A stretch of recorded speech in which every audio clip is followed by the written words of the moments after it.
कैसे एक लड़का जिसके पास रहने के लिए खुद का एक घर भी नहीं था, वो बिना किसी इन्वेस्टमेंट के 850 मिलियन प्लस डॉलर का नेटवर्थ बना लेता है। इसके लिए उसने कितने इलीगल बिजनेस शुरू किए, सुनकर हैरान रह जाओगे आप। हाल ही में एंड्रयू टेट को ह्यूमन ट्रैफिकिंग और ऑर्गेनाइज्ड क्राइम ग्रुप बनाने के आरोप में रोमानिया से अरेस्ट किया गया है।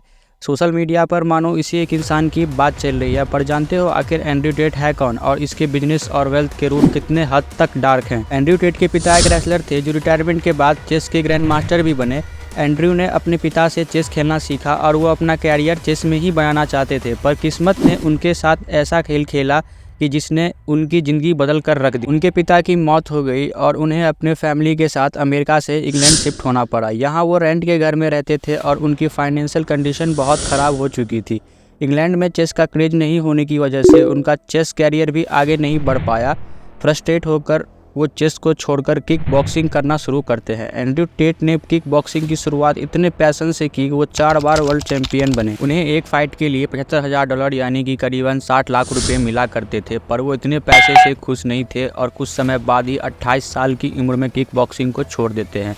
यहीं से शुरू होती है एंड्रयू टेट की डार्क बिजनेस वर्ल्ड की। उनका पहला बिजनेस था कैम गर्ल्स। उन्होंने लड़कियों का एक ग्रुप बनाया जो वेबकैम के जरिए लड़कों से बात किया करती थी और उनसे पैसे निकलवाया करती थी। एंड्रयू टेट इस बिजनेस से हर महीने लगभग 4 करोड़ रुपए कमाते थे, पर एंड्रयू टेट को जल्दी अरेस्ट कर लिया गया और उन्हें कुछ महीने जेल में बिताने पड़े। एंड्रयू की ऑलमोस्ट सारी संपत्ति सीज कर ली गई और इसी कारण वो फिर से बैंकरप्ट हो चुके थे। इंग्लैंड में स्ट्रिक्ट लॉ होने की वजह से वो रोमानिया चले जाते हैं, जहाँ के लॉज काफ़ी वीक थे। एंड्रयू रोमानिया जाते ही अपना बिजनेस फिर से स्टार्ट कर लेते हैं और इस बार उनकी नज़र 3 भाइयों पर पड़ी जो कसिनो की फ्रेंचाइजी चलाया करते थे।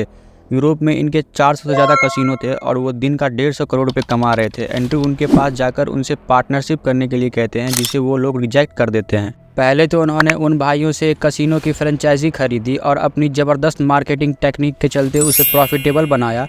इसके बाद वो उन भाइयों के पास गए और कसिनो बिजनेस में पार्टनर बन गए। वो महीनों के करोड़ों रुपए कमाने लगे और उनके पास 10 से भी ज़्यादा लग्जरी कार्स आ गई। लेकिन 2020 में कोरोना पैंडेमिक के आने के बाद उनका कसिनो बिजनेस भी पूरी तरीके से चौपट हो गया। 34 साल की उम्र में वो सोशल मीडिया इन्फ्लुएंसर बन गए और सोशल मीडिया प्लेटफॉर्म पे अपनी लग्जरियस लाइफस्टाइल दिखाते हैं और उससे लोगों को अट्रैक्ट करके हाउ टू अर्न मनी के कोर्स सेल करते हैं। एंड्रयू लोगों से उनके फ़ैन पेजेस बनाने को कहते हैं और वहां पर उनकी कंट्रोवर्शियल वीडियोज पोस्ट कराते हैं। इस वीडियो में एंड्रयू फीमेल के अगेंस्ट कंट्रोवर्शियल स्टेटमेंट देते हैं और वायलेंस को प्रमोट करते भी देखे जा सकते हैं। खैर, फिलहाल के लिए एंड्रयू टेट के बिजनेस पर लगाम लग चुकी है और वो अरेस्ट हो चुके हैं।